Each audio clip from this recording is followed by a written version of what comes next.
नमस्कार प्यारे विद्यार्थियों, हम आपके लिए लेकर आए हैं मैथ्स पेपर 2024 सॉल्यूशन का पार्ट नंबर 2। इसमें पहला प्रश्न है कि cos square 60 minus sine square 60, अर्थात cos square 60 minus sine square 60, यदि यहाँ पर प्लस होता तो इसका सीधा आंसर आ जाता 1, लेकिन इसमें माइनस है तो आपको दोनों के मान रखने होंगे। अब cos 60 का मान होता है sin 30 के बराबर, sin 30 का मान होता है 1/2, अर्थात 1/2 का स्क्वायर माइनस sin 60 का मान होता है √3/2 और इसका होल स्क्वायर। 1/2 का वर्ग करेंगे ये आएगा 1/4 माइनस √3/2 का वर्ग करेंगे तो √3 का वर्ग 3 और 2 का वर्ग 4, अर्थात दोनों में हर समान है तो 1 - 3 यानी माइनस का 2/4, यानी इसका आंसर आएगा -1/2। तो cos square 60 minus sine square 60, इसका आंसर आ गया अपना -1/2। इसके बाद अगला प्रश्न है कि यदि tan a बराबर 1 हो तो 2 sin a cos a का मान क्या होगा। देखिए यहां थोड़ा सा चेंज किया है, बाकी ये प्रश्न एक पहले पेपर में भी मतलब पिछले प्रश्न में भी आ गया है। तो चूंकि tan a का मान दे रखा है 1 और 1 होता है tan में 45 डिग्री का मान, इसलिए यहां से a का मान आ गया 45 डिग्री। अब इस a के मान को इसमें रख दीजिए सीधा, इसलिए 2 sin a की जगह पर 45 degree cos 45 degree, sin 45 cos 45 का मान होता है 1/√2, तो मान रख देंगे 2 गुणा 1/√2 गुणा 1/√2। यहां से देखिए √2 गुणा √2 ये 2 होता है और 2 से 2 कट जाएगा, अर्थात इसका आंसर आ जाएगा आपका सीधा 1। इसके बाद अगला प्रश्न है कि यदि दो समकेंद्रीय वृत्तों की त्रिज्याएं 5 सेमी तथा 4 सेमी हो तो बड़े वृत्त की उस जीवा की लंबाई ज्ञात कीजिए जो छोटे वृत्त को स्पर्श करता है। चलिए 3 सेमी है, दो समकेंद्रीय वृत्त, मान लीजिए एक इस तरीके से ये कोई वृत्त है, इसी के बाहर कोई वृत्त है जिसकी त्रिज्या है 5 सेमी, तो इस छोटे वाले वृत्त की त्रिज्या तो है 3 सेमी और बड़े वाले वृत्त की त्रिज्या, और मान लीजिए इसको कोई एक स्पर्शरेखा इस तरीके से टच कर दे, वो अंदर वाले वृत्त की स्पर्शरेखा है, बाहर वाले वृत्त की ये हो जाएगी जीवा। अब बड़े वृत्त की त्रिज्या वो दे रखी है आपको 5 सेमी, ये 3 सेमी है, तो यहां पे ये पाइथागोरस प्रमेय लग जाएगी। ये त्रिभुज का ये वृत्त का केंद्र O, ये A बिंदु ये B बिंदु, तो चूंकि वृत्त का केंद्र वृत्त की जीवा को समकोण पर समद्विभाजित करता है, इसलिए ये समकोण त्रिभुज हो गया OAB। अब समकोण त्रिभुज OAB से समकोण त्रिभुज OAB में यहां पे देखिए ये लंब और ये आधार और ये हो जाएगा कर्ण, समकोण के सामने की भुजा कर्ण 5 सेमी, इन दोनों में से कोई सा भी लंब और आधार हो जाएगा। अपन से पूछा जा रहा है कि बड़े वृत्त की उस जीवा की लंबाई ज्ञात कीजिए जो छोटे वृत्त को स्पर्श करता है, स्पर्श करती है, तो अपन को ये B, इसको मान लीजिए BC जीवा की लंबाई पूछ रहा है जो बड़े वृत्त की जीवा है, छोटे वृत्त की स्पर्श रेखा है। तो यहां से अपन को पाइथागोरस प्रमेय से AB वाला पार्ट निकालना है और उसका डबल हो जाएगा BC। तो समकोण त्रिभुज OAB में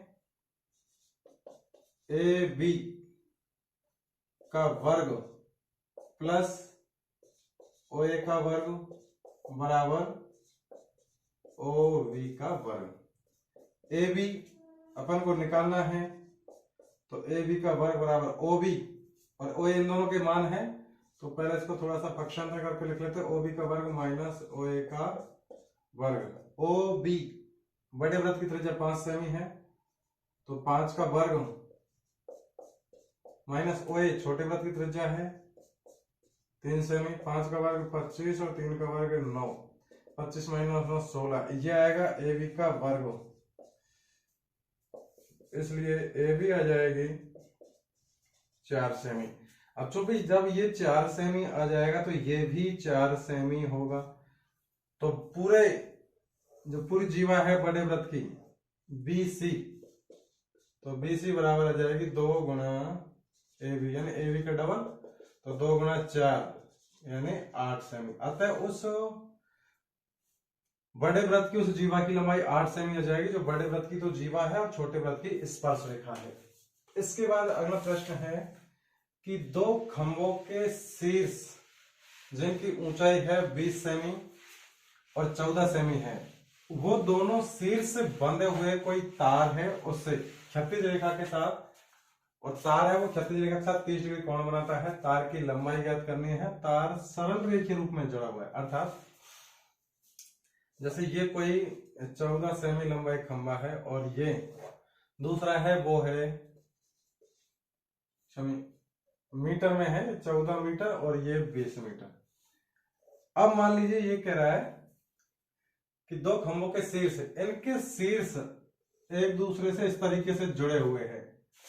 दो खंभों के शीर्ष जिनकी लंबाई 20 मीटर तथा 14 मीटर, ये 20 मीटर है पूरा। अब ये जब 14 मीटर है तो इसके समांतर ये यहां तक 14 सेमी हो जाएगा, यहां तक, और टोटल 20 सेमी है, 14 सेमी यहां तक है, तो ये वाला पार्ट हो जाएगा 6 मीटर। 20 माइनस 14 यानी 6 मीटर। फिर कह रहा है तार से जुड़ो यदि तार क्षैतिज रेखा के साथ 30 डिग्री कोण बनाता है। अब चूंकि जब ये क्षैतिज है तो इसके समांतर अपन ये लाइन खींचिए तो ये भी क्षैतिज हो जाएगी, तो इसका मान दे रखा है 30 डिग्री। तार की लंबाई पूछा जा रहा है आपसे। मान लीजिए जैसे अपन इसका नाम देते हैं कोई भी ABCDE, तो तार की लंबाई AE पूछ रहा है आपसे। तो यहां भी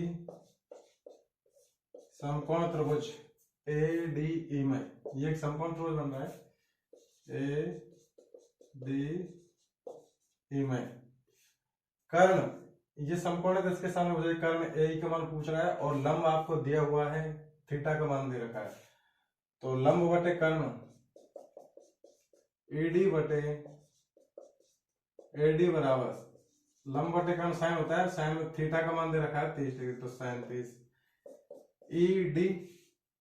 ED का मान है 6 बटे, चलिए AD नहीं है, आपसे पूछ रहा है AE, तो AE इसका मान पूछ रहा है, तो AE बराबर साइन 30। साइन 30 का मान होता है 1 बटे 2।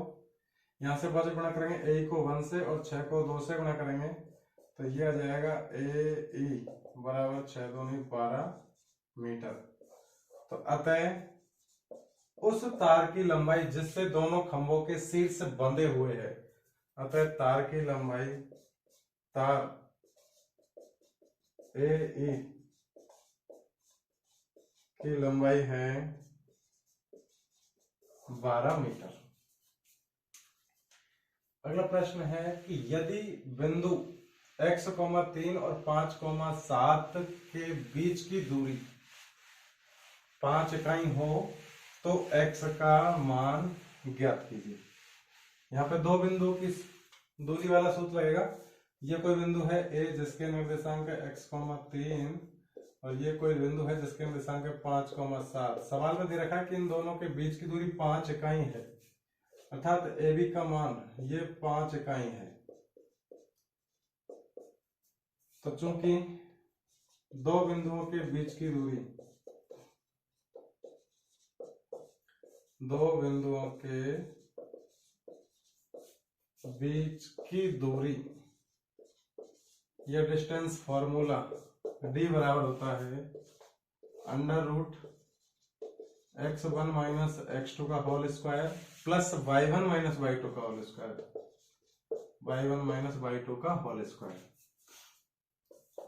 अब यहां से ये हो जाएगा x1 y1 और ये बिंदु के निर्देशांक हो जाएंगे x2 y2। तो x माइनस 5 का होल स्क्वायर प्लस 3 माइनस 7 का होल स्क्वायर, इसका अंडर रूट। ये दो बिंदुओं के बीच की दूरी आ गई, जबकि इसका मान सवाल में दे रखा है 5 इकाई। अब देखिए यहां दोनों ओर वर्ग कर देंगे,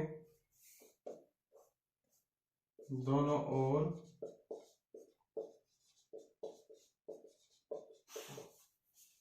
वर्ग करने पर, दोनों ओर वर्ग करने पर, वर्ग करेंगे तो इधर अंडर रूट का वर्ग करेंगे तो ये अंडर रूट भी हट जाएगा, वर्ग भी हट जाएगा, ये रह जाएगा सिर्फ x माइनस 5 का वर्ग प्लस 3 माइनस 4 ये होता है माइनस का 4, सॉरी 3 माइनस 7 माइनस का 4 और इसका होल स्क्वायर बराबर 5 का वर्ग आ जाएगा 25।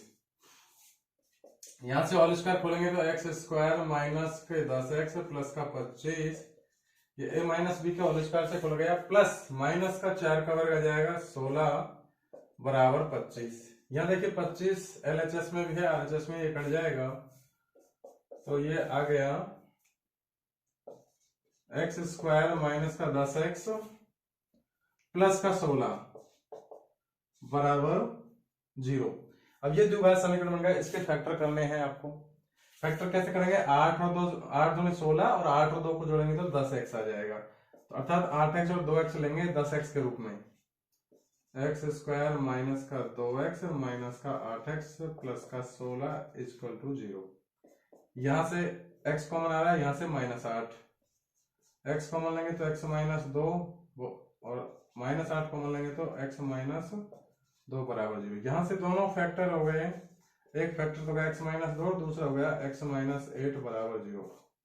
जब आप इन दोनों फैक्टरों को 0 के बराबर करोगे तो x के दो मान आएंगे, x का मान 2 और x का मान 8, अर्थात x के दो मान आए हैं, x का मान 2 लेंगे तब भी इन दोनों के बीच की दूरी 5 इकाई आएगी, और x का मान 8 लेंगे तब भी इन दोनों बिंदुओं के बीच की दूरी 5 इकाई आएगी, अर्थात x के दो मान हो गए 2 और 8।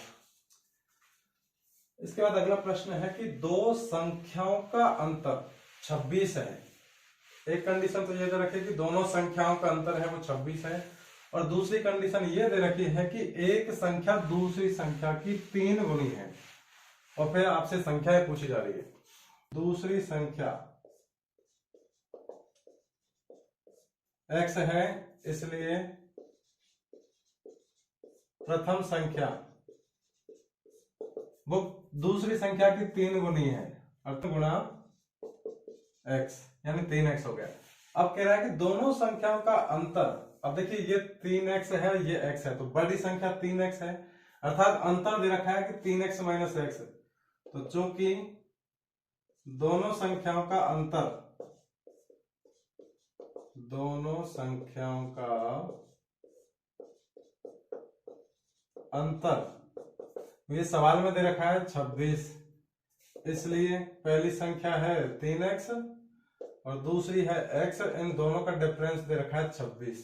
यहां से 3x माइनस x करेंगे तो ये बचेगा 2x और 2x बराबर 26, इसका मतलब x का मान आ गया 26/2 यानी 13, अर्थात एक संख्या आ गई प्रथम संख्या, ये जो दूसरी संख्या मानी अपन x है, इसलिए एक संख्या तो आ गई x बराबर 13, और दूसरी संख्या जो 3x मानी है वो आएगी 3x बराबर 13 गुणा 3 यानी 39, अर्थात वो दोनों संख्याएं, एक तो 13 है एक 39 है, अब इन दोनों का डिफरेंस करेंगे तो 26 आ जाएगा, और इनमें से एक संख्या दूसरी की तिगुना है। इसके बाद नेक्स्ट प्रश्न, बहुपद के शून्य ज्ञात करना है। तो बहुपद है 2x square minus x minus का 6, इस बहुपद के शून्य ज्ञात करने हैं। चूंकि बहुपद दे रखा अपन को कि x बराबर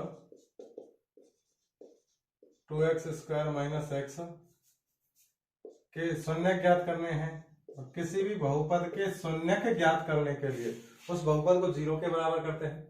तो बहुपद px बराबर के शून्य को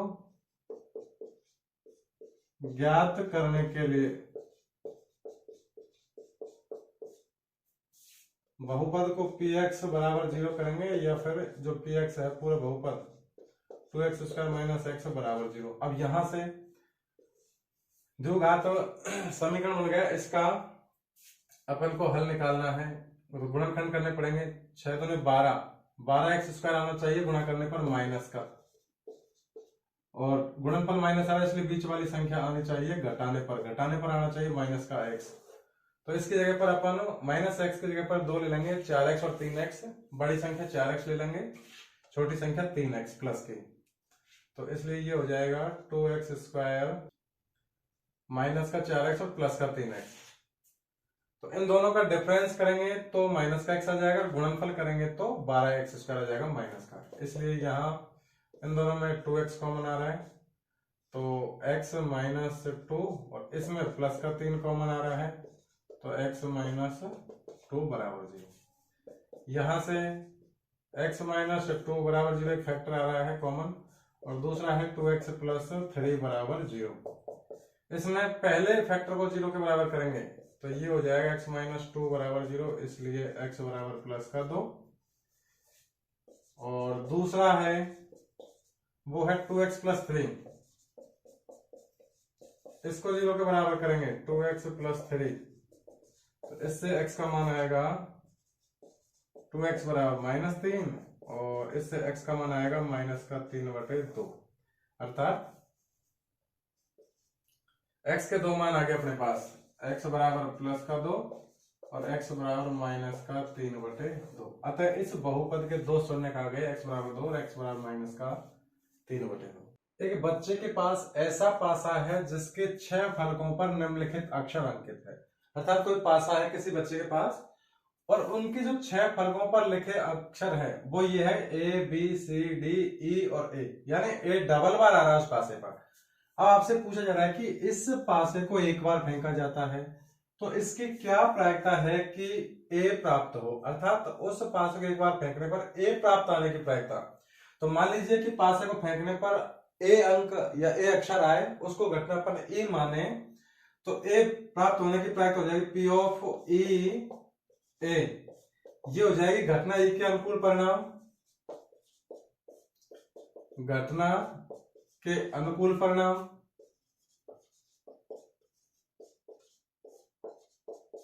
अनुकूल परिणाम बटे कुल परिणाम। अब चूंकि अपन ने पासे पर ए आने को घटना माना है तो उसके लिए अनुकूल परिणाम ए इसमें 2 बार आया है तो इसके अनुकूल परिणाम हो जाएंगे 2, और कुल परिणाम पासा है कुल इसमें हो जाएंगे 6, तो 2/6 यानी इसका आंसर आ जाएगा 1/3। अर्थात तो उस पासे पर ए प्राप्त होने की प्रायिकता हो जाएगी 2/6 यानी 1/3। इसके बाद उसी का सेकंड पार्ट है कि डी प्राप्त हो। अब चूंकि इन 6 अक्षरों में डी सिर्फ एक बार आया है, इसलिए यदि निकाले पासे पर डी अंक प्राप्त होने को अपन घटना मानते हैं तो उसकी प्रायिकता हो जाएगी P ऑफ E D बराबर वही फार्मूला, घटना E के अनुकूल परिणाम बटे कुल परिणाम, और उसके लिए अनुकूल परिणाम डी सिर्फ एक बार आया है तो 1 कुल परिणाम 6, इसकी प्रायिकता हो जाएगी 1/6। तो यहाँ देखिए स्पेशल टाइप का पासा बना दिया जिसमें ए डबल बार अंकित हुआ है। यदि आप जनरली इसको मानोगे तो वो गलत हो जाएगा, इसके अकॉर्डिंग चलना पड़ेगा क्योंकि पासे में ए अक्षर 2 बार अंकित हुआ है। इसके बाद प्रश्न है कि एक लंब वृत्तीय बेलन के आधार का क्षेत्रफल दे रखा है, और चूंकि बेलन के आधार का क्षेत्रफल होता है πr², तो बेलन के आधार का क्षेत्रफल, चूंकि लंब वृत्तीय बेलन के आधार का क्षेत्रफल वो होता है πr², इसलिए अपन को दे दिया πr² का मान सवाल में 154 सेंटीमीटर स्क्वायर। यहां से r का मान निकल जाएगा तो पाई का मान 22/7 r² बराबर 154। यहां से देखिए 22 से कट जाएगा 154 7 बार, और इधर अपन सॉल्व करेंगे तो ये आएगा r² का मान 7 उधर पहले से है, ये बटे में 7 है वो भी जाके गुणा में पहुंच जाएगा 7, यानी r² बराबर 7 का वर्ग, इसलिए r बराबर आ जाएगा 7 सेमी। क्या पूछ रहा है आगे, इसकी ऊंचाई h बराबर दे रखा है 15 सेमी। अब पूछा इसका वक्र पृष्ठीय क्षेत्रफल, तो चूंकि बेलन का वक्र पृष्ठीय क्षेत्रफल ये होता है 2πrh, मान रखेंगे 2h, पाई का मान 22/7, r का मान 7 और h का मान है ऊंचाई 15 सेमी। यहाँ 7 से 7 कैंसिल हो जाएगा। 15 को 2 से गुणा करेंगे 30 और 30 को फिर 22 से गुणा करेंगे तो 22 3 66 और 1 0 और ये है सेंटीमीटर में और वक्र पृष्ठ है तो 660 सेंटीमीटर स्क्वायर ये आ जाएगा बेलन का वक्र पृष्ठ क्षेत्रफल। इसके बाद एक प्रश्न है कि 21 सेमी त्रिज्या वाले वृत्त का एक चाप केंद्र पर 60 डिग्री का कोण अंतरित करता है तो बनाए गए त्रिज्य खंड का क्षेत्रफल ज्ञात करना है। देखिए मान लीजिए कोई इस तरीके से वृत्त है जिसकी त्रिज्या है 21 सेमी अर्थात ये 21 सेमी ये भी 21 सेमी त्रिज्या है तो त्रिज्या सेम होती है। मान लीजिए जैसे ए बिंदु है ये बी बिंदु है। अब ये कह रहा है कि 21 सेमी त्रिज्या वाले वृत्त का चाप केंद्र पर कोण बना रहा है 60 डिग्री का तो चाप द्वारा बनाए गए त्रिज्य खंड का ये पूरा जो त्रिज्य खंड बना रहा है इसका आपसे क्षेत्रफल पूछा जा रहा है। तो चूंकि वृत्त के त्रिज्य खंड का क्षेत्रफल त्रिज्य खंड का क्षेत्रफल जहां ये क्या क्या दे रखे हैं r बराबर है 21 सेमी और थीटा का मान दे रखा है 60 डिग्री। त्रिज्य खंड का क्षेत्रफल होता है पाई आर स्क्वायर थीटा बटे 360 डिग्री। मान रख देंगे पाई का मान 22/7 आर का मान है 21 गुणा 21 क्योंकि स्क्वायर है थीटा का मान है 60 डिग्री और बटे 360 60 से 360 कटेगा 6 बार 7 से कटेगा 21 3 बार 3 से 6 कटेगा 2 बार और 2 से 22 कट जाएगा 11 बार अर्थात ये आया 11 गुणा 21। 21 को 11 से गुणा करेंगे 21 एकम 21 हासिल की 2 21 एकम 21 और 2 23 231। अब ये क्षेत्रफल है और सेंटीमीटर में है इसलिए 231 सेंटीमीटर स्क्वायर इसका आंसर हो जाएगा।